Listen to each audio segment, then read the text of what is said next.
Hello दोस्तों, नमस्कार। आज मैं आपको मुंशी प्रेमचंद्र द्वारा लिखित पंच परमेश्वर नामक कहानी सुनाने जा रही हूँ। ये कहानी मित्रता, कर्तव्य और न्याय की सर्वोच्चता का एक मार्मिक चित्रण है। यह भारतीय ग्रामीण जीवन के सामाजिक ताने बाने और न्याय व्यवस्था का एक यथार्थवादी दस्तावेज है। अलगू चौधरी और जुम्मन शेख में गहरी मित्रता थी। दोनों साझे में खेती करते थे। लेन देन में भी कुछ साझा था। एक दूसरे पर उनका अटूट विश्वास था। जुम्मन जब हज गए थे तब अपना घर अलगू को सौंप गए थे और अलगू जब कभी बाहर जाते तो जुम्मन पर अपना घर छोड़ देते थे। उनमें न खान पान का व्यवहार था, न धर्म का नाता, केवल विचार मिलते थे। उनकी मित्रता का यही मूल मंत्र था। उनकी इस मित्रता का जन्म उसी समय हुआ जब दोनों मित्र बालक ही थे और जुम्मन के पिता जुमराती उन्हें शिक्षा प्रदान करते थे। अलगू ने गुरु की बहुत सी सेवा की थी। खूब रकाबियां माजी, खूब प्याले धोए। उनका हुक्का एक क्षण के लिए भी विश्राम न लेने पाता था। प्रत्येक चीलम अलगू को आध घंटे तक किताबों से अलग कर देती थी। अलगू के पिता पुराने विचारों के व्यक्ति थे। उन्हें शिक्षा की अपेक्षा गुरु की सेवा पर अधिक विश्वास था। वे कहते थे कि विद्या पढ़ने से नहीं आती, जो कुछ होता है गुरु के आशीर्वाद से। बस गुरु जी की कृपा दृष्टि चाहिए। अतएव यदि अलगू पर जुमराती शेख के आशीर्वाद अथवा सत्संग का कुछ फल न हुआ तो यह मानकर संतोष कर लेगा कि विद्योपार्जन में मैंने यथाशक्ति कोई बात उठा नहीं रखी। विद्या उसके भाग में न थी तो कैसे आती। लेकिन जुमराती शेख स्वयं आशीर्वाद के कायल न थे। उन्हें अपने सोटे पर अधिक भरोसा था और उसी सोटे के प्रताप से आसपास के गांवों में जुम्मन की पूजा होती थी। उसके लिखे हुए रेहननामे और बैनामे पर कचहरी का मुहर्रिर भी कलम न उठा सकता था। हल्के का डाकिया, कांस्टेबल या तहसील का चपरासी सब उनकी कृपा की आकांक्षा रखते थे। अतएव अलगू का मान उनके धन के कारण था, जो जुम्मन शेख अपनी मूल विद्या से ही सबके आदर पात्र बने थे। जुम्मन शेख की एक बूढ़ी मौसी थी। उसके पास कुछ थोड़ी सी मिल्कियत थी, लेकिन उसके निकट संबंधियों में कोई न था। जुम्मन ने लंबे चौड़े वादे करके वह मिल्कियत अपने नाम लिखवा ली थी। जब तक दान पात्र की रजिस्ट्री न हुई थी तब तक खाला जान का खूब आदर सत्कार किया गया। उन्हें खूब स्वादिष्ट पदार्थ खिलाए गए, लेकिन रजिस्ट्री की मोहर ने इन खातिरदारियों पर भी मानो मोहर लगा दी। जुम्मन की पत्नी करीमन रोटियों के साथ कड़वी बातों के तेज तीखे सलान भी देने लगी। जुम्मन शेख भी निष्ठुर हो गए। जब बेचारी खाला जान को प्राय नित्य ही ऐसे बातें सुनने पड़ती थी। बुढ़िया न जाने कब तक जिएगी। 2-3 बीघे उसर क्या दे दिया, मानो मोल ले ही लिया है। बघारी दाल के बिन रोटियां नहीं उतरती। जितना रुपया इसके पेट में झोंक चुके उतने से तो अब तक एक गांव मोल ले लेते। कुछ दिनों तक तो खाला जान ने सुना और सहा, लेकिन जब उससे न सहा गया तब जुम्मन से शिकायत की। जुम्मन ने स्थानीय कर्मचारी गृह स्वामिनी के प्रबंध में दखल देना उचित न समझा। कुछ दिन तक यूं ही रो धोकर काम चलता रहा। अंत में एक दिन खाला जान ने कहा, बेटा तुम्हारे साथ मेरा निर्वाह न होगा। तुम मुझे रुपए दे दिया करो, मैं अपने आप खुद पका के खा लूंगी।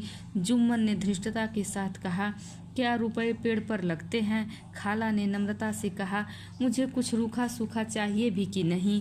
जुम्मन ने गंभीर स्वर में कहा, तो कोई यह भी थोड़े ही समझा था कि तुम मौत से लड़कर आई हो। जुम्मन की बात सुनकर खाला बिगड़ गई। उसने पंचायत बुलाने की धमकी दी।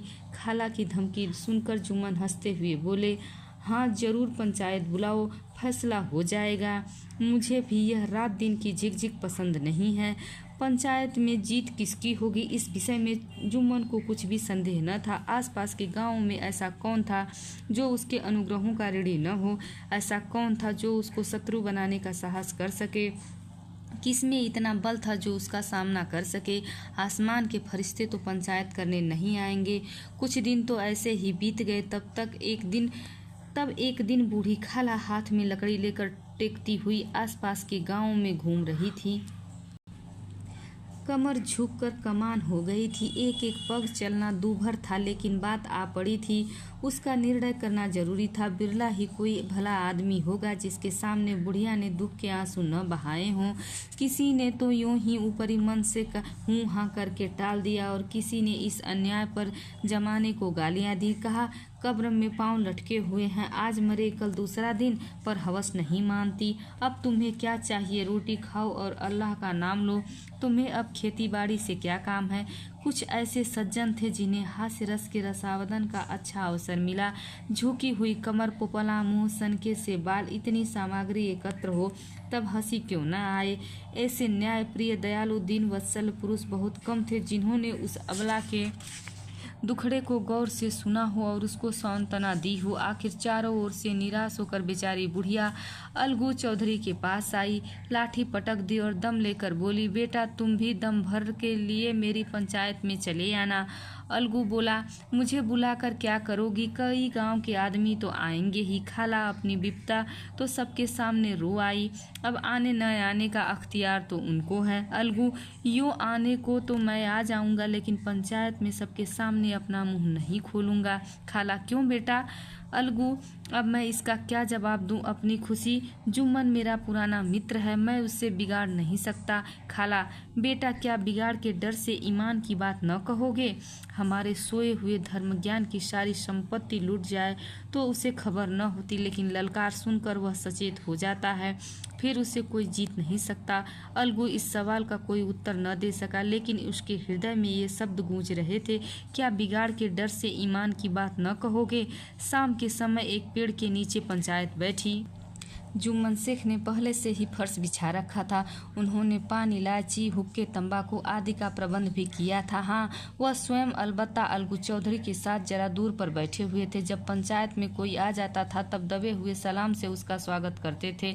जब सूर्यास्त हो गया और चिड़ियों की कलरव युक्त पंचायत पेड़ों पर बैठी, तब यहाँ की पंचायत शुरू हुई। फर्श की एक एक अंगुल जमीन भर गई, लेकिन अधिकांश दर्शक ही थे। निमंत्रित महाशयों में से केवल वे ही लोग पधारे थे जिन्हें जुम्मन से अपनी कुछ कसर निकालनी थी। एक कोने में आग सुलग रही थी। नाई ताबड़तोड़ चीलम भर रहा था। यह निर्णय करना असंभव था कि सुलगते हुए उपलों से अधिक धुआं निकलता है या चीलम के दमों से। बच्चे इधर उधर दौड़ रहे थे, कोई आस पास में गाली गलौज करते और कोई रोते थे। चारों तरफ कोलाहल मच रहा था। गांव के कुत्ते इस जमाव को भोज समझकर झुंड के झुंड जमा हो गए थे। जब 5 लोग अपने आसनों पर बैठ गए तब बूढ़ी खाला ने उनसे विनती की, पंचो, आज से 3 साल पहले मैंने अपनी सारी जायदाद अपने भांजे जुम्मन के नाम रख दी थी। इसे आप लोग तो जानते ही हैं। जुम्मन ने मुझे ताहयात रोटी कपड़ा देने का वादा किया था। साल भर तो मैंने इसके साथ रो धोकर किसी तरह काटा, लेकिन अब रात दिन का रोना धोना मुझसे नहीं सहा जाता। मुझे न पेट की रोटी मिलती है न तन का कपड़ा। मैं बेकस बेवा हूँ, कचहरी दरबार नहीं कर सकती, तुम्हारे सिवा और किसको अपना दुखवा सुनाऊं। तुम लोग जो राह निकालो उसी राह पर चलूं। अगर मुझ में कोई ऐब देखो तो मेरे मुंह पर थप्पड़ मारो। जुम्मन में बुराई देखो तो उसे समझाओ, क्यों एक बेबस की आह लेता है। मैं पंचों का हुक्म सिर माथे पर चढ़ाऊंगी। रामधन मिश्र, जिनके कई आसामियों को जुम्मन ने अपने गांव में बसा लिया था, बोले, जुम्मन मियाँ, किसे पंच बदते हो? अभी से इसका निपटारा कर लो, फिर जो कुछ पंच कहेंगे वही मानना पड़ेगा। जुम्मन को इस समय सदस्यों में वे ही लोग दिखाई पड़े जिनसे किसी न किसी कारण उनका वैमनस्य था। जुम्मन बोले, पंचों का हुक्म अल्लाह का हुक्म है। खालाजान जिसे चाहे उसे बदे, मुझे कोई उज्र नहीं है। यह सुनकर खाला चिल्लाकर बोली, अरे अल्लाह के बंदे, पंचों का नाम क्यों नहीं बता देता? मुझे भी तो कुछ मालूम पड़े। जुम्मन ने क्रोधित होकर कहा, खालाजान, इस वक्त मेरा मुंह मत खुलवाओ। तुम्हारी बन पड़ी है, जिसे चाहो पंच बदो। खालाजान जुम्मन के आपेक्ष को समझ गई। वह बोली, बेटा, आपने आप से डरो। पंच न किसी के दोस्त होते हैं न किसी के दुश्मन। कैसी बात करते हो? और तुम्हारा किसी पर विश्वास न हो तो जाने दो। अलगू चौधरी को तो मानते हो, लो मैं उन्हीं को सरपंच बदती हूँ। यह सुनकर जुम्मन से खुशी से झूम उठे, लेकिन भावों को छिपाते हुए बोले, अलगू ही सही, मेरे लिए जैसे रामधन वैसे अलगू। अलगू इस मामले में नहीं फंसना चाहते थे। वे कन्नी काटने लगे। बोले, खाला, तुम तो जानती हो कि मेरी जुम्मन से गहरी मित्रता है। खाला ने गंभीर स्वर में कहा, बेटा, दोस्ती के लिए कोई अपना ईमान नहीं बेचता। पंच के दिल में खुदा बसता है। पंचों के मुंह से जो बात निकलती है वह खुदा की तरफ से निकलती है। बुढ़िया की बात सुनकर अलगू चौधरी ने सरपंच बनना स्वीकार कर लिया। मिश्रधन और जुम्मन के दूसरे विरोधियों ने बुढ़िया को मन भर बहुत कोसा। तब अलगू चौधरी ने कहा, शेख जुम्मन, हम और तुम पुराने मित्र हैं। जब काम पड़ा तो तुमने मेरी मदद की और मुझसे भी जो बन पड़ा मैंने भी की, लेकिन इस समय तुम और बूढ़ी खाला दोनों हमारी निगाहों में बराबर हो। तुम्हें पंचों से जो कुछ अर्ज करना है करो। जुम्मन को पूरा विश्वास था कि अब बाजी मेरी है। अलगू यह सब दिखावे की बातें कर रहा है, इसलिए उसने शांतचित्त होकर कहा, पंचों, 3 साल पहले खाला जान ने अपनी सारी जायदाद मेरे नाम हिब्बा कर दी थी। मैंने उन्हें ताहयात खाना कपड़ा देना कबूल किया था। खुदा गवाह है, आज तक मैंने खाला जान को कोई तकलीफ नहीं दी है।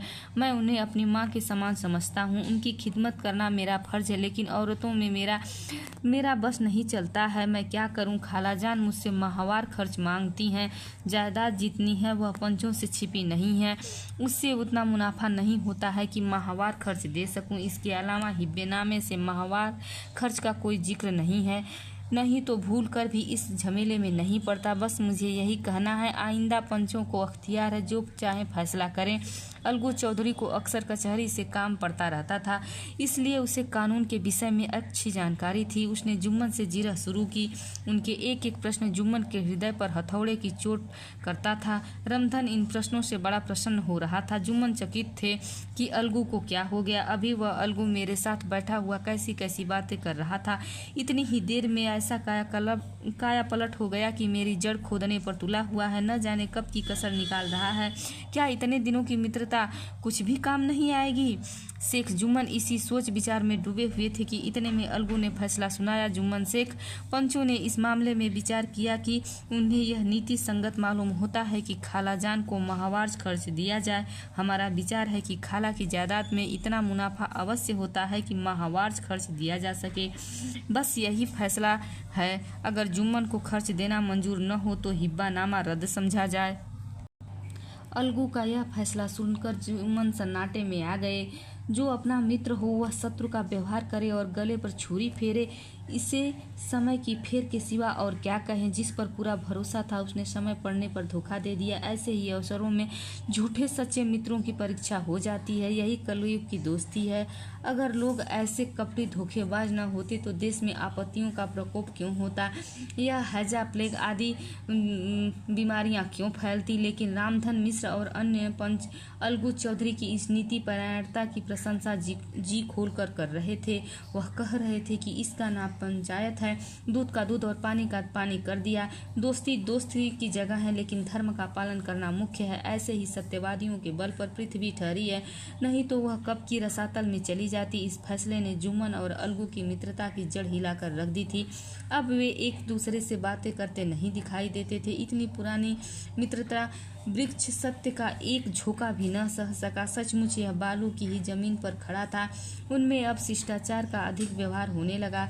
एक दूसरे की आवाभगत ज्यादा करने लगे। वे मिलते जुलते थे, लेकिन उसी तरह जैसे तलवार से ढाल मिलती है। जुम्मन के मन में मित्र की कुटिलता आठों पहर खटका रही थी।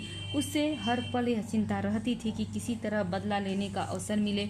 अच्छे कामों की सिद्धि में यह बात नहीं होती। जुम्मन को भी बदला लेने का अवसर जल्द ही मिल गया। पिछले साल अलगू चौधरी बटेसर से 2 बैलों की जोड़ी खरीद लाए। बैल पहाड़ी जाति के सुंदर और बड़े बड़े सींग वाले थे। महीनों तक आसपास के गांव के लोग दर्शन करते रहे। देवयोग से जुम्मन की पंचायत के 1 महीने बाद इस जोड़ी का एक बैल मर गया। जुम्मन ने दोस्तों से कहा, यह दगाबाजी की सजा है। इंसान सब्र भले ही कर जाए, लेकिन खुदा नेक बद सब देखता है। अलगू को यह शक हुआ कि जुम्मन ने बैल को विष दे दिया है। चौधराइन ने भी जुम्मन पर ही इस दुर्घटना का दोषारोपण किया। उसने कहा, जुम्मन ने कुछ करा दिया है। चौधराइन और करीमन में इस विषय पर एक दिन बहुत वाद विवाद हुआ। दोनों देवियों ने शब्द बाहुल्य की नदी बहा दी। व्यंग, वक्रोक्ति, उपमा आदि अलंकारों से बात हुई। जुम्मन ने किसी तरह शांति स्थापित की। उन्होंने अपनी पत्नी को डांट डपट कर समझा दिया। वह उसे रणभूमि से भी हटा ले गए। उधर अलगू चौधरी ने समझाने बुझाने का काम अपने तर्कपूर्ण सोटे से लिया। अब अकेला बैल किस काम का। उसका जोड़ बहुत ढूंढा, लेकिन नहीं मिला। तब यही सलाह हुई कि इसे बेच देना चाहिए। गांव में एक समझू साहू थे। वह इक्का गाड़ी हाँकते थे। गांव से गुड़ घी लाद कर मंडी ले जाते थे। मंडी से तेल नमक भरकर गांव में बेचते थे। इस तरह बैल पर उनका मन लहराया। उन्होंने सोचा, यह बैल हाथ लगे तो दिन भर में बेखटक बैल देखा, गाड़ी दौड़ाई, बाल भौरी की पहचान कराई, मोल तोल किया और उसे लाकर द्वार पर बांध दिया। एक ही महीने में दाम चुकाने का वादा ठहरा।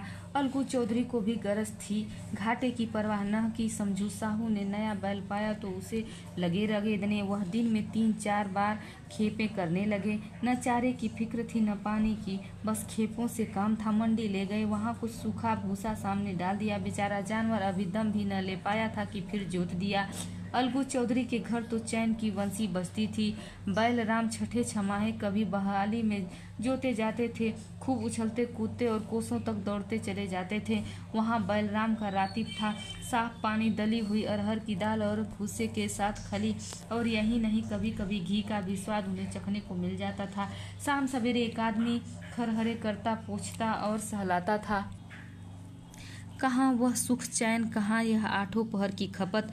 महीने भर में यूं ही पिस गया। इक्के का जुआ देखते ही उसका लहू सूख जाता था। हड्डियां निकल आई थी, एक एक पग चलना उसके लिए दूभर हो रहा था। हड्डियां निकल आई थी पर वह था पानीदार, मार की बर्दाश्त न करता था। एक दिन चौधरी खेप लेके जा रहे थे और उस पर दुगुना बोझ लाद दिया। दिन भर थकान के कारण उसके पैर न उठते थे, लेकिन साहू जी ने कोड़े बरसाने शुरू कर दिए। बस फिर क्या था, बैल कलेजा तोड़कर चला। कुछ दूर तो चला और चाहा कि जरा दम ले लूं, लेकिन साहू जी को जल्दी पहुंचने की फिक्र थी। अतएव उन्होंने निर्दयता से कई कोड़ों की बरसात कर दी। लेकिन बैल ने एक बार फिर जोर लगाया। इस बार शक्ति ने जवाब दे दिया। वह धरती पर गिर पड़ा और फिर न उठ सका। साहू जी ने बहुत कोड़े बरसाए, टांग पकड़कर खींचा, नथनों में लकड़ी ठूस दी। कहीं मृतक भी उठ सकता है क्या? तब साहू जी को कुछ शक हुआ। उन्होंने बैल को बड़े ध्यान से देखा, गाड़ी से खोलकर अलग किया और सोचने लगे कि अब गाड़ी घर कैसे पहुंचे। बहुत चीखे चिल्लाए, लेकिन देहात का रास्ता बच्चों की आंख की तरह सांझ होते ही बंद हो जाता है। कोई नजर नहीं आया, आसपास के कोई गांव भी न था। मारे क्रोध के उन्होंने मरे हुए बैल को और दुर्रे लगाए और बैल को कोसने लगे। अभागे, तुझे मरना ही था तो घर पहुंचकर मरता, ससुरा बीच में ही मर गया, अब गाड़ी कौन खींचेगा। इस तरह साहू जी खूब जले भुने। कई बोरे गुड़ और कई पीपे घी उन्होंने बेचे थे। 200-250 रुपये कमर में बंधे थे। इसके अलावा गाड़ी पर कई बोरे नमक के थे, अतएव छोड़कर जा भी नहीं सकते थे। लाचार होकर बेचारे गाड़ी पर ही लेट गए, वहीं रतजगा करने की ठान ली। हुक्का पिया। इस तरह साहू जी आधी रात तक नींद बहलाते रहे। अपनी जान में तो वह जागते ही रहे, लेकिन पौ फटते ही जो नींद टूटी और कमर पर हाथ रखा तो रुपयों की थैली गायब। घबरा कर इधर उधर देखा तो और कई कनस्तर तेल भी नदारत। अफसोस में बेचारे ने सिर पीट लिया। प्रातःकाल रोते बिलखते घर पहुंचे। तब उनकी पत्नी ने यह बुरी खबर सुनी तो वह भी फूट फूट कर रोने लगी। फिर अलगू चौधरी को गालियां देने लगी। निगौड़े ने ऐसा कुलच्छनी बैल दिया कि जन्म भर की कमाई लुट गई। इस घटना को हुए 1 महीने बीत गए थे। जब भी अलगू चौधरी साहू से अपने बैल के दाम मांगते थे, तब साहू और सहुआइन दोनों ही झल्लाए हुए कुत्तों की तरह उस पर बरस पड़ते और अंट संट बकने लगते। वाह, यहाँ तो सारे जन्म की कमाई लुट गई और तुम्हें दाम की पड़ी है। मुर्दा बैल दिया था, उस पर दाम मांगने चले हैं। आंखों में धूल झोंक दी। सत्यानाशी बैल गधे बांध दिया। हमें नीरा पोंगा ही समझ लिया है। हम भी बनिया के बच्चे हैं। ऐसे बुद्धू कहीं और होंगे। पहले जाकर किसी गड्ढे में मुंह धो के आओ, तब दाम लेना। न जी मानता हो तो तुम हमारा बैल खोल ले जाओ। महीना भर के लिए बदले 2 महीने जोत लो, और क्या कर लोगे। अलगू चौधरी के अशुभ चिंतकों की कोई कमी न थी। ऐसे अवसरों पर वे इकट्ठा हो जाते थे और साहू जी के बर्राने की पुष्टि करते। लेकिन 150 रुपये इस तरह हाथ से निकल जाए, ये आसान नहीं था। एक बार वह भी गरम पड़े। साहू जी बिगड़कर लाठी ढूंढने घर चले गए। अब सहुआइन ने मैदान मार लिया। प्रश्नोत्तर होते होते हाथापाई की नौबत आ पहुंची। सहुआइन ने घर में घुसकर किवाड़ बंद कर लिए। शोरगुल सुनकर गांव के लोग जमा हो गए। उन्होंने दोनों को समझाया, साहू जी को दिलासा दिलाकर घर से निकाला। वह परामर्श देने लगे कि इस तरह से काम नहीं चलेगा, पंचायत कर लो। जो कुछ पंचायत निर्णय दे उसे स्वीकार कर लो। साहू जी राजी हो गए। अलगू चौधरी ने भी यह बात स्वीकार कर ली। अगले ही दिन पंचायत की तैयारियां होने लगी। दोनों पक्षों ने अपने अपने दल बनाने शुरू किए। जब पूरी तैयारी हो गई तो तीसरे दिन फिर उसी वृक्ष के नीचे पंचायत बैठी। वही शाम का समय था। खेतों में कौवे पंचायत कर रहे थे। विवादग्रस्त विषय था यह कि मटर की फलियों पर उनका कोई अस्तित्व है या नहीं, और जब तक यह प्रश्न हल न हो जाए तब तक वे रखवाले की पुकार पर अपनी अप्रसन्नता प्रकट करना आवश्यक समझते थे।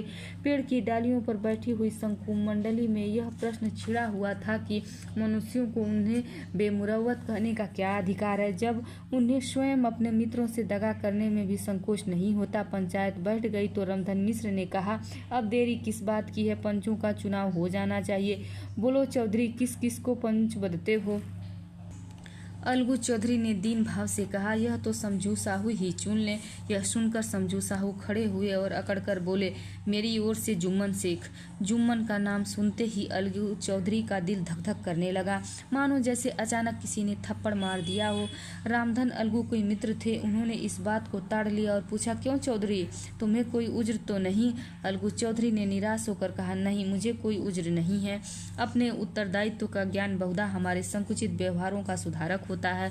जब हम राह भूल कर भटकने लगते हैं तब यही ज्ञान हमारा पथ प्रदर्शक बन जाता है। पत्र संपादक अपनी शांति कुटी में बैठा हुआ कितनी धृष्टता और स्वतंत्रता के साथ अपनी प्रबल लेखनी से मंत्रिमंडल पर आक्रमण करता है, लेकिन ऐसे अवसर पर भी आते हैं जब वह स्वयं मंत्रिमंडल में सम्मिलित होता है। मंडल के भवन में पग रखते ही उसकी लेखनी कितनी मर्मज्ञ, कितनी विचारशील, कितनी न्यायपरायण होती है। इसका कारण उत्तरदायित्व का ज्ञान है। नवयुवक युवावस्था में कितनी उद्दंडता करता है। माता पिता उसकी ओर से कितनी चिंतित रहते हैं। वे उसे कुल कलंक समझते हैं, लेकिन थोड़े ही समय में परिवार का बोझ सिर पर पड़ते ही वह अव्यवस्थित चित्र उन्मत्त युवक कितना धैर्यशील, कितना शांतचित्त हो जाता है। यह भी उत्तरदायित्व के ज्ञान का फल है। जुम्मन शेख के मन में भी सरपंच का उच्च स्थान ग्रहण करते ही अपनी जिम्मेदारी का भाव पैदा हुआ। उसने विचार किया, मैं इस समय न्याय और धर्म के सर्वोच्च आसन पर बैठा हूँ और देववाणी में मेरे मनोविकारों का कदापि समावेश न होना चाहिए। मुझे सत्य से जौ भर भी नहीं टलना चाहिए। कुछ देर बाद पंचों ने दोनों पक्षों से सवाल जवाब करना शुरू किए। काफी देर तक दोनों दल अपने अपने पक्ष का समर्थन करते रहे। इस विषय में तो सब सहमत थे कि समझू साहू को बैल की कीमत देनी चाहिए, परंतु दो महाशय इस कारण रियायत करना चाहते थे कि बैल के मर जाने से समझू साहू को हानि हुई।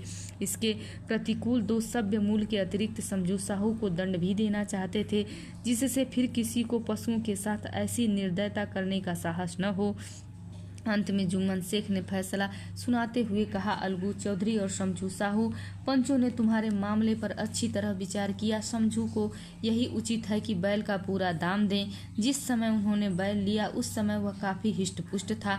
अगर उसी समय दाम दे दिए जाते तो आज समझू साहू उसे फेर लेने का आग्रह न करते। बैल की मृत्यु केवल इस वजह से हुई है क्योंकि उससे बड़ा कठोर परिश्रम लिया गया और उसके चारे पानी का भी कोई इंतजाम नहीं किया गया।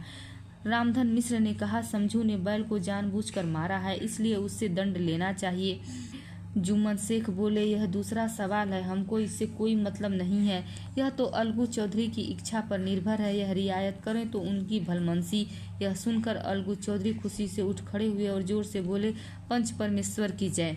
इसके साथ ही चारों ओर से प्रतिध्वनि हुई, पंच परमेश्वर की जय।